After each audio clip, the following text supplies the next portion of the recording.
Assalomu alaykum. Gruppamiz a'zolari mana bir zakazimiz bitdi. Xudo xolasa ustanobga jarayonida. Ustakamiz sekin maziyatga qilyaptilar.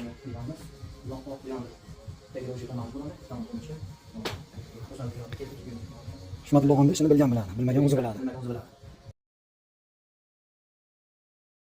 Assalomu alaykum. Azizlar, mana xudo xolasa divanlarni olib keldik. Jo'rniston jarayonida boshladik. Xudo xolasa yalqinlar, so'lkalari, olib boshlandik. Madrasalar pazarga bo'lgan. Xudo xolasa qolgan turlarni yana albatta inshaalloh bitta bilan qolgan bo'lgan. Assalomu alaykum azizlar, mana o'quvchilaringiz xudo xolasa ajoyib juda ham chiroyli bo'lgan sifatlar bo'limizda ustanobga yurash hamma jarayonlardan o'tib mana bitirdik xudo xolasa. Ko'rganlardek mana sifatlarimiz boshlari internet dizaynlarda juda ham go'zal chiroyli. Mana bu yerda podsvetkalarimiz xudo xolasa ko'rganlardek mana ikkala tomonda ko'rinishlari ichida polkalar bilan o bozorligiga o'xshab ichida polkasi yo'q. Mana bu holatlar yo'q. Mana divanimizni oyoq tomonga so'rib o'tirib kiyim kechingani sanalari bilan qilganmiz. Jonli ko'rinishda bu tomonimizda ham shu bir xil bo'yicha hop, premiumimiz, ko'rplemizdan premiumimiz atrofida pasvetga berganmiz. Buni ham endi vaqt vujuddan sonida o'ziga boks stulchasi, hop, to'rtmalari ham ham go'zal.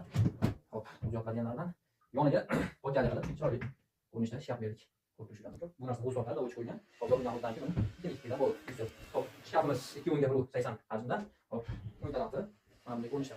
Tepaga bemalol bosh kiyim narsalar esa bor. O'rtaga beshikka hop, pastga qayerdan yengil o'shan ko'chaga.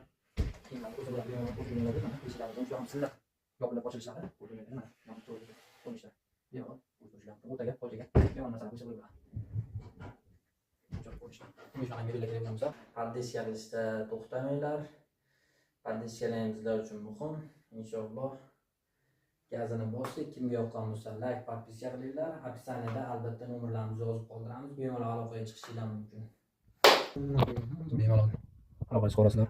Podpiskani ayamanglar. Kimga yoqqan bo'lsa ishimiz, qo'llab-quvvatlashda to'xtamanglar azizlar.